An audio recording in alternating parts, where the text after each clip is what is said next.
अभी आप लोग जो हैंडराइटिंग देखे, इसे देखने के बाद आपको क्या पता लगा?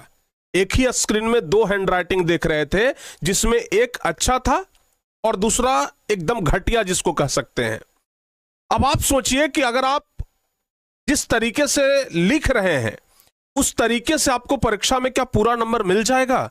अगर हैंडराइटिंग अच्छा होता है तो परीक्षा में कॉपी जांच करने वाले जो शिक्षक होते हैं वो आपको अगर नंबर ज्यादा देंगे नहीं तो काटेंगे भी नहीं, इतना तो कंफर्म है। लोग कहते हैं कि अच्छा हैंडराइटिंग है तो 5 नंबर एक्स्ट्रा मिल जाएगा। हम कहते हैं कि 5 नंबर एक्स्ट्रा ना मिले, कम से कम नंबर तो ना कटे।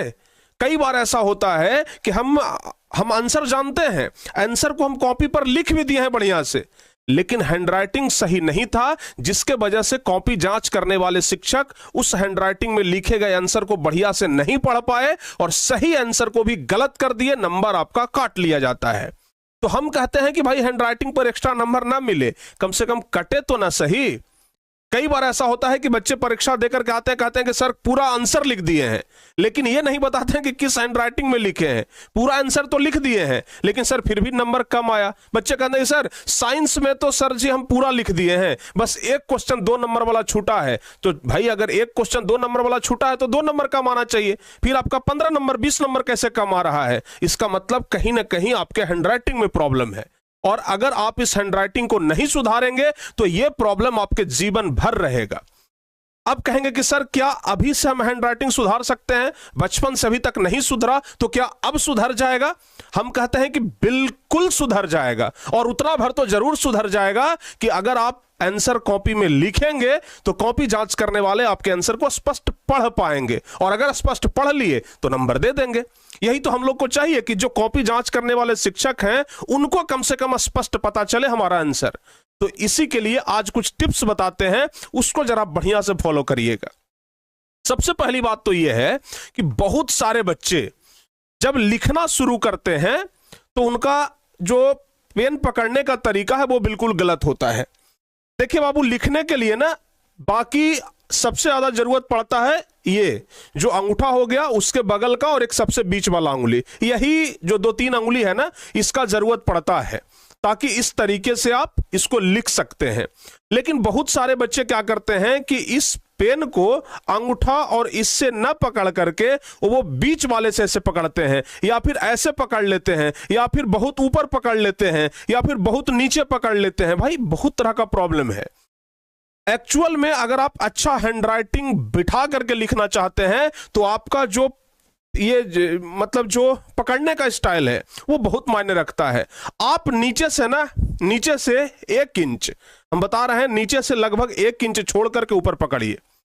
हम कितना बता रहे हैं? नीचे से जो आपका नीब है ना उसमें, उससे मतलब उससे ऊपर 1 इंच छोड़ दीजिए लगभग। अब हर एक बार तो नाप करके एकदम नहीं छोड़ेंगे ना, अंदाज से 1 इंच ऊपर आप पकड़िए। बहुत सारे बच्चे एकदम नीचे नीब के पास पकड़ते हैं। भाई कैसे हैंडराइटिंग बनेगा? एकदम ऊपर पकड़ लीजिएगा, कैसे बनेगा? नीब से 1 इंच ऊपर पकड़िए, उसके बाद उंगली को थोड़ा फ्री छोड़िए, तब देखिए किस तरीके से आपका हैंडराइटिंग बनता है। पहली बात तो ये। दूसरी बात ये कि अब कहेंगे कि सर बचपन में तो हम लोगों को कहा जाता था कि राइटिंग लिखो, राइटिंग लिखो, राइटिंग के लिए अलग से कॉपी दिया जाता था, लेकिन उस समय जब हम लोगों का नहीं सुधरा तो अब कैसे सुधरेगा? प्यारे बच्चों, अभी भी आपके पास मौका है। एक कहावत है, 1 पंथ 2 कार्य। आप लोगों के परीक्षा में जो क्वेश्चन आने वाला है ना, लघु उत्तरीय और दीर्घ उत्तरीय, डेली 4 पन्ना आंसर लिखिए। आप 5 गो दीर्घ उत्तरीय क्वेश्चन लेकर के बैठ जाइए, 10 गो ये लघु उत्तरीय क्वेश्चन लेकर के बैठ जाइए, उसका आंसर अपने मन से लिख दीजिए।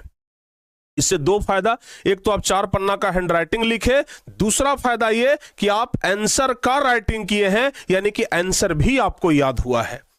ठीक है ना? तो सबसे पहली बात तो ये कि आप लोगों को अलग से याद नहीं करना पड़ेगा, हैंडराइटिंग भी सुधर जाएगा। तो ये यहां पर ना 1 पंथ 2 कार्य वाला बात है। दूसरा आपको बताया किस तरीके से पेन को पकड़ना है।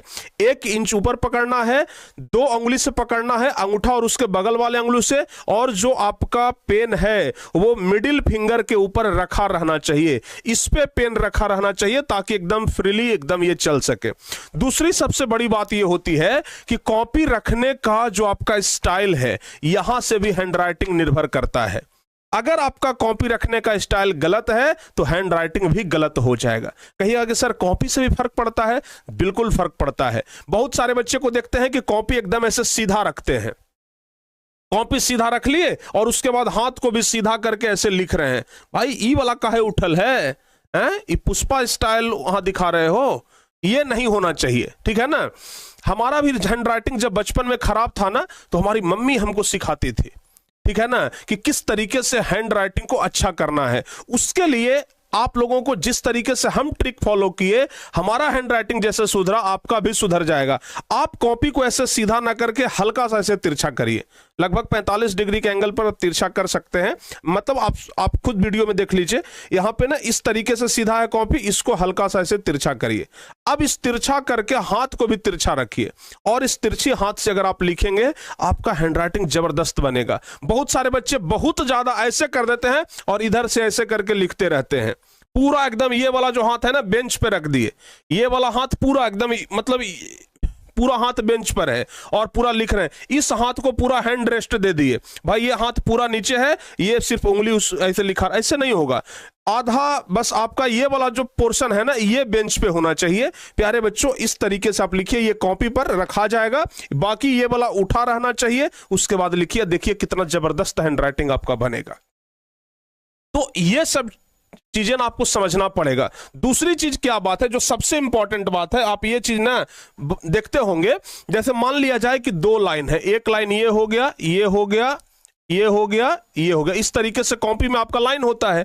आप क्या करते हैं कि जैसे आपको अगर लिखना हो, जैसे हम यहां पर लिखते हैं ना प्रकाश का प्रवर्तन का नियम, ठीक है, हम यहां पर लिखते हैं प्रकाश का, समझिएगा, प्रकाश का नियम सिर्फ लिखते हैं, ठीक है ना, प्रकाश का नियम बहुत बड़ा बड़ा लिख दिए। अगर हम उसके नीचे लिखेंगे प्रकाश का अपवर्तन, प्रकाश का अपवर्तन, भाई अब जरा देखिए ध्यान से, ये नीचे वाला ऊपर वाला में टच हो गया। आपको घिच-पिच लग रहा है कि नहीं लग रहा है? अगर इसी को प्यारे बच्चे हम थोड़ा सा और क्लियर कर देते, जरा देखिए ध्यान से, अगर इसी को थोड़ा थोड़ा हम छोटा लिखें तो देखिए कितना प्यारा सा हैंड राइटिंग बनेगा। थोड़ा सा छोटा, जो चीज हम ऊपर में लिखे ना उसी को थोड़ा सा छोटा लिखेंगे, जरा देखिएगा ध्यान से, प्रकाश का नियम, प्रकाश का नियम, और नीचे फिर लिख रहे हैं प्रकाश का अपवर्तन। जरा देखिए ध्यान से, प्रकाश का अपवर्तन। अब जरा देखिए ध्यान से, ये दोनों एक दूसरे से कौन मतलब भिन्न लग रहा है कि नहीं लग रहा है? आपको लग रहा हो कि ये ज्यादा बढ़िया है, ये थोड़ा सा, मतलब अगर ऊपर वाला लाइन और नीचे वाला लाइन दोनों के बीच में अगर स्पेस नहीं रहेगा, हैंडराइटिंग देखने में बुरा लगेगा। दोनों के बीच में थोड़ा सा स्पेस होना चाहिए, पहली बात तो ये। दूसरी बात, दो शब्द जो है, ये जैसे ये शब्द हो गया और ये शब्द हो गया, तो दोनों के बीच में ना इतना आप लोगों को स्पेस मिल रहा है, ये स्पेस भी बहुत ज्यादा जरूरी है। अगर ये स्पेस नहीं रहेगा फिर भी आपका हैंडराइटिंग अच्छा नहीं बनेगा। तो दो लाइन के बीच में स्पेस होना चाहिए और दो शब्द के बीच में स्पेस होना चाहिए। ये सब ट्रिक है। अगर आप, बहुत सारे बच्चे क्या करते हैं ना, इसी को अगर हम एकदम सटा सटा के लिखेंगे, जैसे देखिएगा हम लिख देंगे कि प्रकाश का अपवर्तन, अपवर्तन। अब देखिए ना, अब मान लिया जाए ये दोनों हम सबको सटा सटा के लिख दिए, एकदम हैंडराइटिंग अलग दिखने लग जाता है। तो 4-5 चीजें हम आपको बता रहे हैं। सबसे पहली बात तो ये कि आज से थोड़ा सा लिखने का प्रैक्टिस करिए, क्वेश्चन उठाइए, 4-5-10 क्वेश्चन उठाइए, उसका आंसर लिख दीजिए, आपका हैंडराइटिंग सुधर जाएगा। पहली बात तो ये। दूसरी बात ये कि जो पकड़ने का स्टाइल है, जो कलम पकड़ने का स्टाइल है, वो 2-3 अंगुली से होना चाहिए, अंगूठा और उसके बगल वाला और एक मिडिल फिंगर, ये 3 अंगुली से होना चाहिए। प्यारे बच्चों, ये एकदम फ्री होना चाहिए। हाथ को ना कभी एकदम ज्यादा हार्ड बना करके मत लिखिए, हाथ को एकदम यहां से मत करिए, उंगली सिर्फ ऐसे ऐसे चलना चाहिए। उंगली अगर चलेगा ना तो ही आपका निशाना सही लगेगा। आप सोचिए, अगर आप इस पेन को ढीला नहीं छोड़ेंगे तो आपका हैंडराइटिंग ही नहीं बनेगा। इस पेन पे आपका कमांड होना चाहिए। अगर एक व्यक्ति को बंदूक थमा दिया जाए, उसके बाद बोले कि भाई तुम निशाना लगाओ, अगर उसका राइफल ही सही नहीं है तो फिर वो निशाना कैसे लगाएगा? तो आप लोगों का राइफल ये है, इससे सही निशाना लगाना है। ठीक है ना। तो एकदम अच्छे तरीके से इसे लिखिए। पहला दूसरा चीज बता दिए, तीसरा चीज ये सब बता दिए कि 2 लाइन के बीच में और 2 शब्दों के बीच में स्पेस होना चाहिए। फिर आपको क्या बताए कि कॉपी जो है उसको एकदम सीधा नहीं, एकदम ऐसे नहीं मत रखिए, एकदम हल्का सा तिरछा ऐसे करिए और हल्का सा हाथ करके लिखिए। देखिए ना किस तरीके से आपका हैंडराइटिंग बनता है। और हाँ, आज ही जाइए और जैसे जैसे बताए हैं उसको प्रैक्टिस करिए। जिन बच्चों का हैंडराइटिंग एकदम छोटा लिखने पे बहुत खराब बन रहा है, छोटा लिख रहे हैं तो और खराब बन रहा है, तो वो बच्चे ना छोटा ज्यादा लिखें ना ज्यादा बड़ा लिखें, मीडियम साइज का, ठीक है ना। जो आपका शब्दों के बीच जो गैप है ना वो मीडियम कम से कम तो होना ही चाहिए। तो ना ज्यादा छोटा ना ज्यादा बड़ा, थोड़ा मीडियम साइज में लिखिए, एकदम जबरदस्त आपका हैंडराइटिंग बनेगा। थोड़ा तो सुधार जरूर आ जाएगा। और बहुत ज्यादा स्पीड लिखने का प्रयास ना करें, बहुत ज्यादा स्पीड लिखने का प्रयास ना करें। अगर आपका हैंडराइटिंग खराब है, सोचिए कि आपका ड्राइविंग स्किल खराब है, एक तरीके से आप इसका ड्राइविंग करवा रहे हैं ना, आपका ड्राइविंग स्किल खराब है, ऊपर से आप तो ड्राइविंग करना नहीं जानते हैं, ऊपर से स्पीड में चला रहे हैं तो एक्सीडेंट होगा ना। वही बात है कि आपका ड्राइविंग स्किल बढ़िया नहीं और स्पीड चला रहे हैं तो और खराब हो जाएगा हैंडराइटिंग। इसलिए जिनका हैंडराइटिंग खराब है वो थोड़ा सा आराम आराम से लिखें। और यही ना कि 4 घंटा लिखेंगे तो 1 पेज 2 पेज थोड़ा कम लिखाएगा, क्या दिक्कत है, कम से कम अच्छा हैंडराइटिंग तो बनेगा। तो आराम आराम से थोड़ा सा लिखिए। जब आपको लगे कि नहीं भाई अब हैंडराइटिंग सुधर गया है तो स्पीड बढ़ा दीजिए।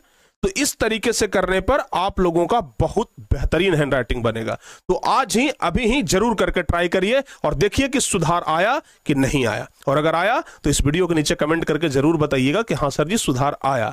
हमें पूरा भरोसा है, पूरा विश्वास है कि सुधार जरूर आएगा। Thank you so much.